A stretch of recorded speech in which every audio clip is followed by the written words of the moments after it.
this episode of Sam Conversations.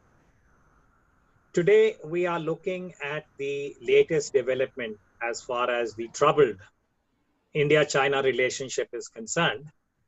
And we will try and review the current status to the extent that we can. And as is the practice with Sam and the focus that we have, it is to look at the policy options and the way ahead in as objective a manner as is possible. Today is Wednesday, June 24th, and since the India-China relationship is now moving on a day-to-day basis, we have had two significant developments. One is the meeting between the foreign ministers of India, China, and Russia, where Dr. Jaishankar, the Indian foreign minister, made some very insightful remarks and also, I would say, provided the equivalent of the way ahead, where the central point that he was drawing attention to was that the leading powers of the world, to the extent that they uphold and support the equivalent of normative values, principles, that they must also practice them. The details are contained in his speech, but the gist to me is that what he is saying is, in a very elegant and insightful way, that you must walk the talk. And the signal to Beijing, to my mind, is quite clear. Concurrently, we've had Mr. Rajnath Singh, the Indian Defense Minister, in Moscow. And he was meeting with his Russian counterpart. Of course, the event or the celebratory part is World War II and the 75th anniversary, the way in which Moscow celebrates this particular event. And there the focus was on the inventory supplies. So these are the two, I would say, significant political developments. And of course, the meeting between the foreign ministers was very cordial and all the right things were said. But is this enough? Do we need to read between the lines? And this follows the agreement between the two sides to disengage from the locations where India had said that China had come in a premeditated manner along the line of actual control. So to discuss these issues, to look at the way ahead, I'm very glad to welcome and invite two of our China experts.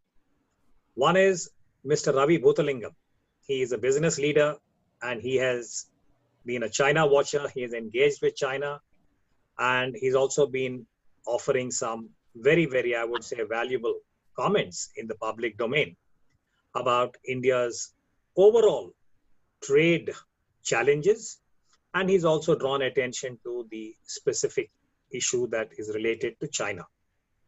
Mr. Bhootalingam, welcome to this episode of Sam Conversations. Allow me also to introduce and welcome Professor Jabin Jacob. Dr. Jacob is currently with the Shiv Nadar University. He's also been a very astute China watcher for many years. He's written extensively on the subject, and he has focused on the political, strategic, and the diplomatic aspects. So what I will do is, to kick the discussion off, I'll request Dr. Jacob to come in first and give us an overview about the current state of play as far as the diplomatic political dimension is concerned in the aftermath of the Galwan tragedy and where we are today on the 24th of June. Jabin, all yours. Thank you, Comrade Bhaskar.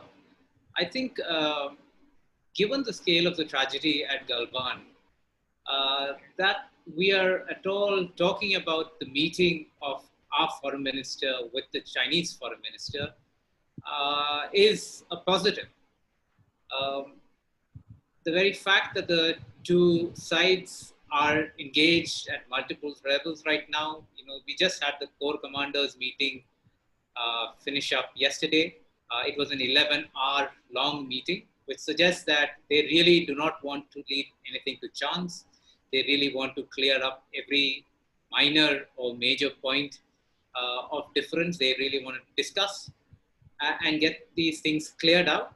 Whether the decisions at the end of these talks will actually be implemented, that's another matter. But the very fact that they are talking, that the meetings went on for so long, I think seem to suggest the seriousness with which both sides are intent on not letting things get out of hand any further. Second, I think it's also important to note that in Dr. Jaishankar's meeting at the RIC, the Russia, India, China trilateral, is, as you said, that one of the things that he stressed was that international, that these three countries, they are leading powers, but they also have to sort of follow what they preach in practice. And respecting international law and the legitimate interests of other partners is something that he underlined. And I would say that the very fact that he sort of talked about India's place in the world, the fact that there was a historical injustice done post World War II, when the global order did not take into account India's contributions against Nazism, against fascism. I think that is also sort of a message in many ways. I mean, I would read it as a message to, say, contemporary fascists as well. And remember, he also pointed out India's military contributions across multiple theaters during World War II. If you were minded to be a little more, to read a little more into these matters, I would say it's a reminder also of India's military prowess, that India is still around despite how the world order, the world system stacked up against India over these years. And that India isn't going anywhere, that India needs to be acknowledged, India needs to be taken on board in order to change or to reform global order. And I think those are very important messages. Jabin, just very briefly, I want to really underline this particular point that you're making. I think it's a very significant observation. The fact that Dr. Jaishankar had dwelt upon India's military contribution in World War II, to me, as an analyst, is very significant because over the years, I do recall that when we had the 50th anniversary of World War II, 1995, and at that time to where we are now, I would say that there was a certain reticence, a political reticence about even talking about India's contribution. And the general refrain was that it wasn't our war. We were a colony. So I think this is actually a significant political kind of, shall we say, departure that India is now acknowledging and is proud of the fact that we contributed in the way that we did in World War II. But please go ahead. I just thought I should underline this. No, I agree. I think this itself shows a certain confidence in which India views its contributions to the world. It also suggests that India will not fight shy of what it has done and that what it seeks to do, what its interests are, and that it finds itself doing and the best it can, as well as contributing to the global good. And I think this underlining of India's contributions to the global good also should remind other powers whether they are actually doing the same. And I think in the context of India-China relations or in the context of China's international behavior in general, I think this is a point that needs to be underlined over and over again. China's behavior in terms of its lack of respect for international law, treaties, agreements that it has itself signed to, these don't inspire confidence. And the world needs reminding of this. And what better power than India to do this as a neighbor of China? Absolutely. Absolutely. I'm going to come back to you, Jabin, later about Moscow, China. But before that, let me request Mr. Ravi Bhootalingam to come in and join us and talk about the trade economic relationship between India and China and what is the way ahead. Because Ravi, as you're aware, we have seen the anger and the anguish in India and the image of people throwing their television sets and stamping on them, I thought is just an indicator about what we are seeing on the street in certain clusters. Ravi? Thank you. Thank you, Uday, for this invitation to participate in this meeting. And I'm very happy to offer a few views, particularly after hearing from Jabin, who has very succinctly kind of put the immediate background in context. Now, you mentioned, Uday, that there is anger and anguish in India, quite rightly. It has been a terrible incident with, one might say, barbaric overtones. So it is public anger and sorrow is understandable. But the government, like all governments, has to weigh its actions over the longer term in a more considered manner, but even keeping in view the public mood. And here I would say that we have to look at this issue not just as a national security issue, as limited to what you might call the territorial integrity of India, which is, of course, very important. But there are some other elements. National security, in my mind, has three core elements. One is territorial integrity, territorial security. The other is economic security. And the third is human security. And all these are interlinked and intertwined. You cannot have territorial security without economic security and indeed human security, and so on. So the actions the government takes has to be on all these three fronts. And if you look at these three components, China is linked to two of them. China is not linked to our territorial defense, naturally. China, if anything, is challenging that. China is connected to our inward and outward economics, investment, trade, people movement, and other situations. And China is also connected to our human security.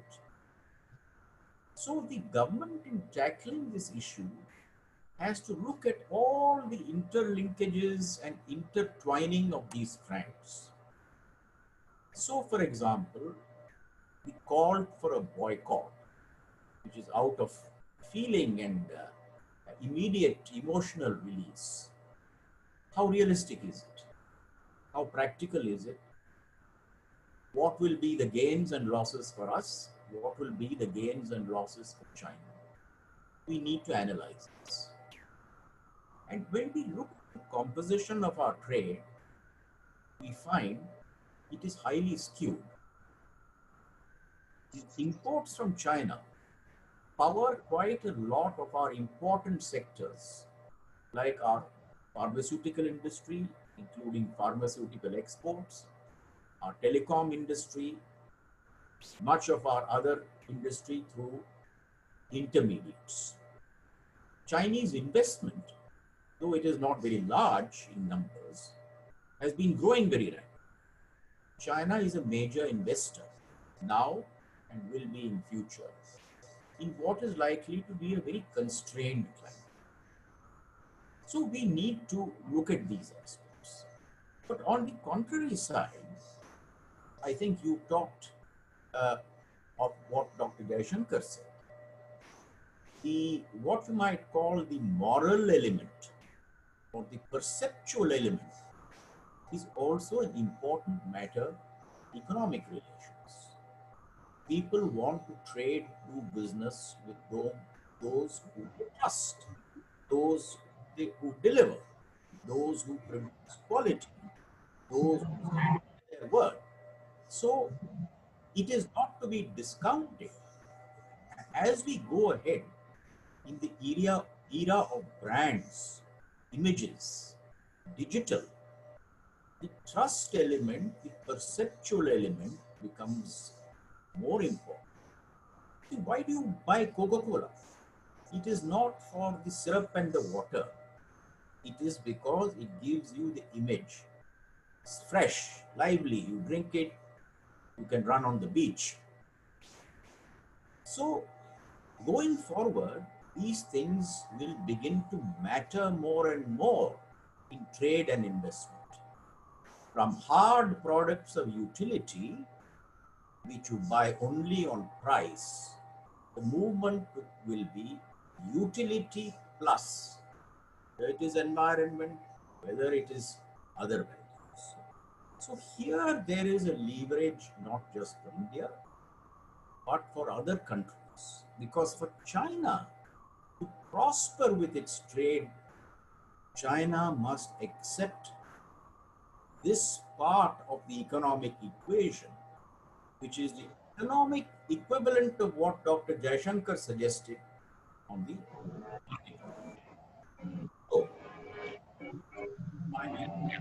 me stop there. Yeah, I think this is very lucid, Ravi, and I think you have introduced a very, I would say, relevant dimension that you have, in a way, compressed the whole debate about security to a comprehensible tripod. You spoke about the territorial aspect of security, the economic, and the human. What I will do is I will request you, when I come back to you, to give us your idea or share your thoughts about how relevant is India to China, to the extent that you have given us a sense about how relevant China is to India on two of the elements in the tripod.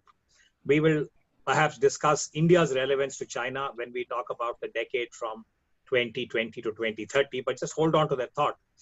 Jabin, if I can bring you back into the discussion, we've just had this situation where there was this virtual conference between India, Russia, and China. Now, we are aware of the current tension and discord between India and China as far as the Eastern Ladakh region and territoriality, LAC itself is concerned. But I thought we might also like to discuss the nature of the Moscow-Beijing relationship. And we are all aware of the historical context that during the Cold War, it was Beijing that was the subaltern. And Moscow, as the capital of the former Soviet Union, had a certain profile as a superpower. But with the disintegration of the Soviet Union, and now we have the entity of Russia led by Mr. Putin, it is very evident that it is Moscow that is subaltern to Beijing in more ways than one, economic indicators, etc. Though the military component, the advantage still lies with Moscow. So I was quite struck by a remark made by a Russian analyst, and I'm just going to read this out to you, Jabin, if I may. This is a Russian analyst at the Carnegie Moscow. I quote, he's talking about the Russia-China relationship and how Moscow will relate to India and Mr. Rajnath's request for speedy delivery of military inventory.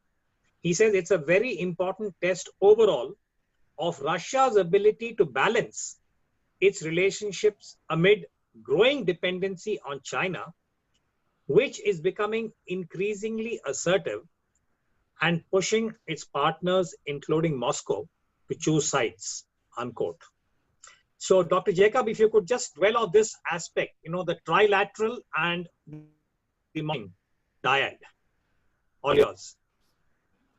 Look, there's no question that the Chinese are being pushy, are sort of beginning to break their bounds, as it were, in terms of their regional ambitions, in terms of global ambitions.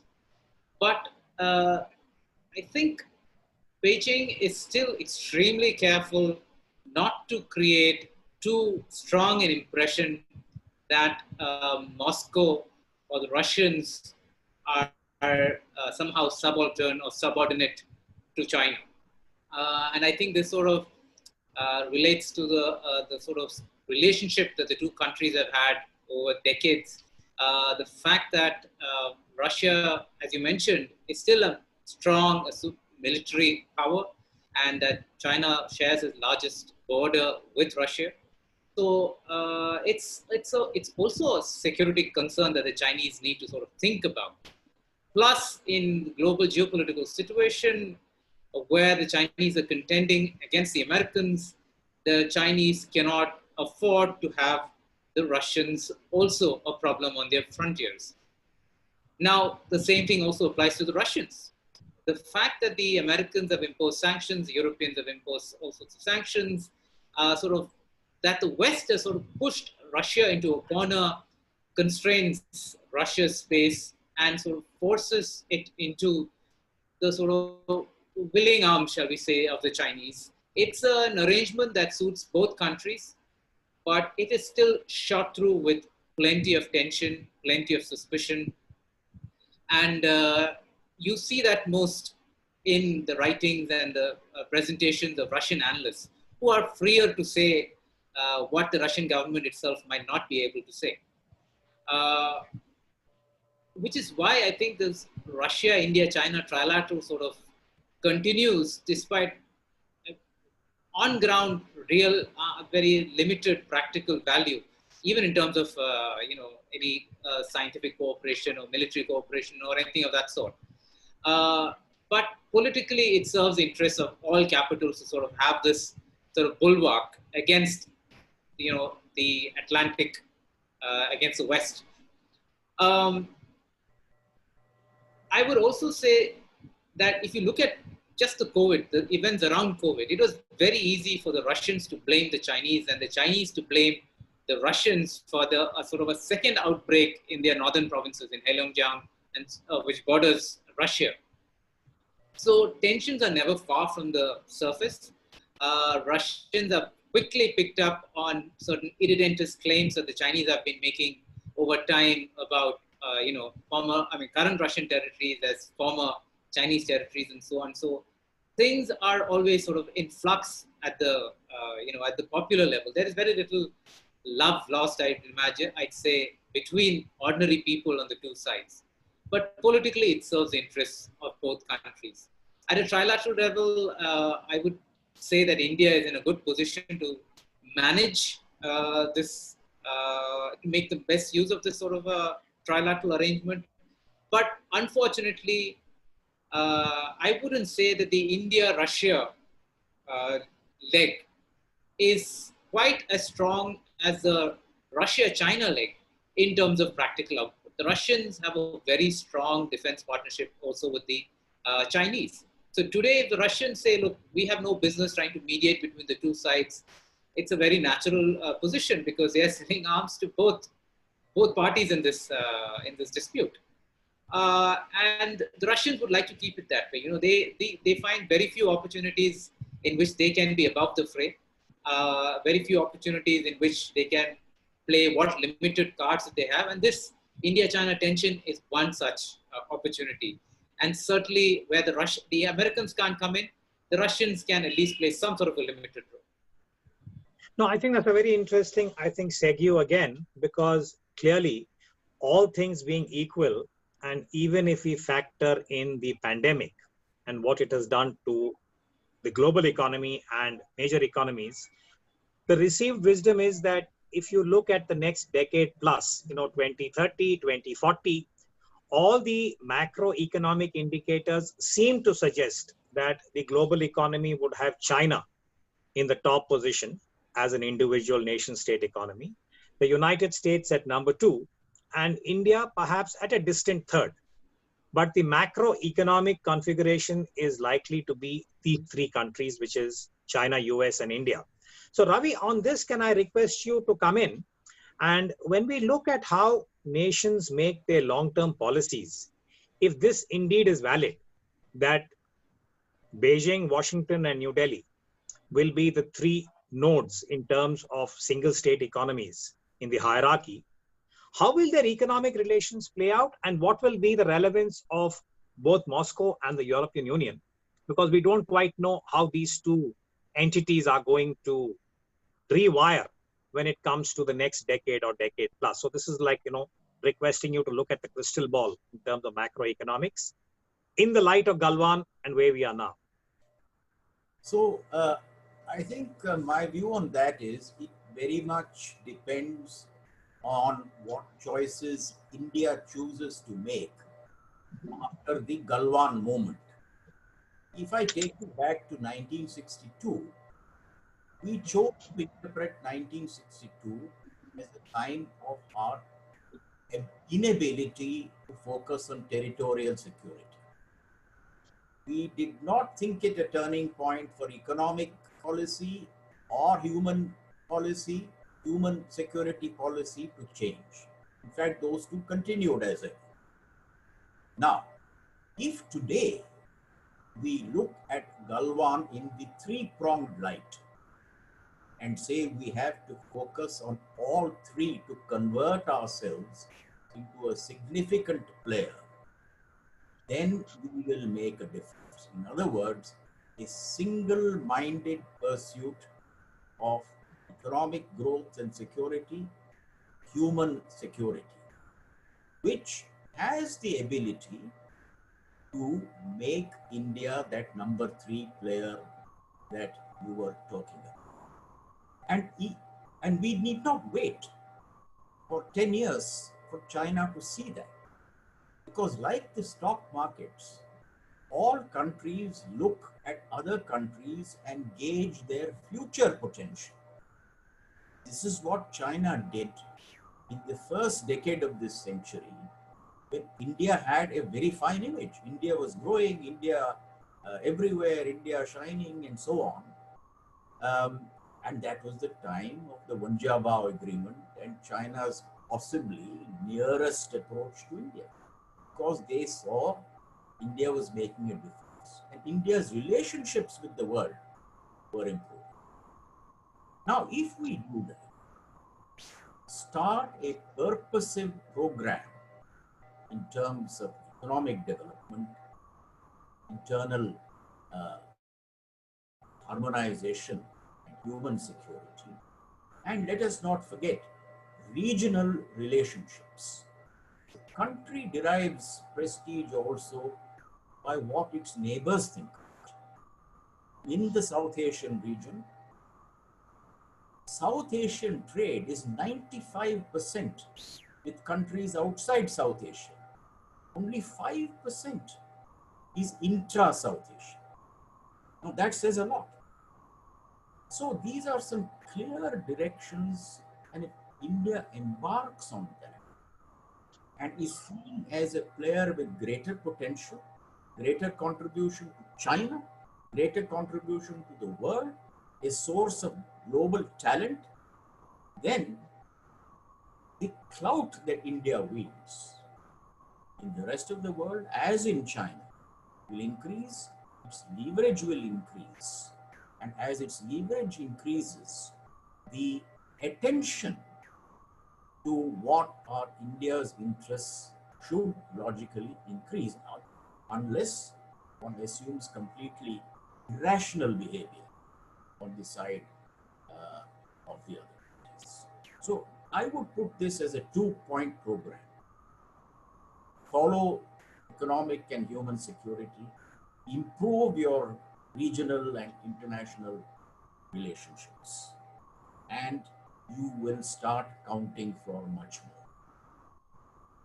Ravi, on this, since I have you with me just now on this economic trade issue, I just want you to help us understand what seems to be a contradiction, but it's on the ground, which is that Japan and China have a very complex and I would say tragic relationship at one level, which is because of what happened in the run up to World War II and the Japanese occupation and what they remember as, the rape of Nanking, if I could use that particular phrase, is embedded in Chinese history, popular culture, and this image of the brutal Japanese soldier.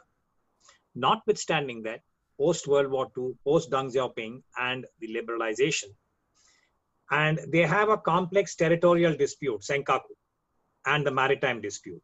Yet, the Japanese-Chinese trade, economic, financial relationship has been very robust. So, is there something there that we can apply to the India-China relationship in the post-Galwan context? Thank you, Uday. You brought up a very important point. And this is not only true of Japan-China, as you point out. It is also true of Japan-Korea. Korea used to be a colony of Japan. And they had a fairly tumultuous relationship, with remnants of which are still bubbling. But Japan aided Korea in its reconstruction and redevelopment to a huge scale, as it later did for China. Similarly, Japan was the country which suffered the first nuclear bombs of history ever. But after that, the US and Japan have been great friends and allies. US helped in the rebuilding of Japan. Germany and France, Germany and its erstwhile enemies is another example. So there are many examples of countries managing contradictions between their political relations on the one hand and their economic relations on the other hand. Managing that complexity and ambiguity is in fact very important, even in normal business. Yes, we would love to love our investors or our consumers, but if we don't, does that mean we stop doing business with them? No. So I think the ability to manage these strands and contradictions is very important for global success today, particularly with the intertwining of the global economy, which I think, even given all the talk of decoupling, that is not going to go away. Some strands of it might weaken, but it's not going away. This will be a very valuable quality in the years to come. Let me play devil's advocate here, if I may, and Dr. Jacob, I'll give you the last word.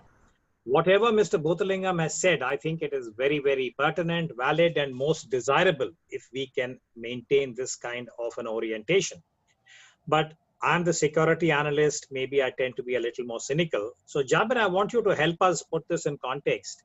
My own, I would say conclusion over the years, or assessment, not conclusion, assessment has been that unless there is a very significant change of mindset in China, in the CCP, and currently President Xi Jinping represents all of China's power, my reading is that China is committed to a unipolar Asia, and that whether it's an India or a Japan, that they will have to defer to whatever be the Chinese, at this point, shall we say, prioritization, whether it's territory or elsewhere.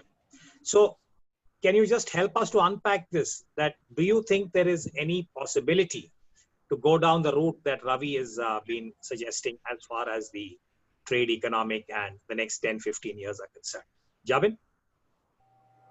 Well, such complexity is the stuff of international relations. So, That's why we need an academic like you. yeah. But let me just say this, that, I would sort of tend to agree. I can agree with both Mr. Bhootalingam and with your perspective. And that's just the way it is. To just take very quickly, to refer very quickly to what Mr. Bhootalingam was saying, I agree with him that that calls for boycotting of Chinese goods is somewhat emotional and unthinking. That you boycott Chinese goods, you sort of end up giving greater leverage, bargaining power to countries that you will have to buy those goods from at a much higher rate. So this sort of so-called trade deficit that we keep talking about, it would end up being a larger trade deficit with some other countries. So that's one thing. But we don't really have to wait for a moment like this crisis in India-China relations to actually rethink the nature of India-China economic ties, because there are areas where we need to be able to be thinking through for the long term. Do ties or do dependencies with China or the United States end up creating value for our industry, for our people, or do they actually sort of emasculate our industries over the long term? There are certain industries, sort of sectors, and I think COVID has sort of proven it, that we cannot be dependent on supply chains that can be disrupted at any point when we are in a crisis. And the same thing applies also to our arms supplies. I mean, the very fact that Defense Minister Rajnath Singh has to go to Moscow also indicates how precarious our arms supplies are at a time of crisis. So we need to focus on areas, on sectors of the industry where we cannot, where we shouldn't be dependent on foreign countries, say in technologies like 5G, in arms supplies, and so on. Now, it is also not the case, historically, I think it's also not the case that simply because countries have very strong economic partnerships, that relations between them are good. It requires also a meeting of minds, as you put it, a meeting of political ideologies, ideals on the two sides for this relationship to sustain, which is why Germany and France were able to bury the hatchet.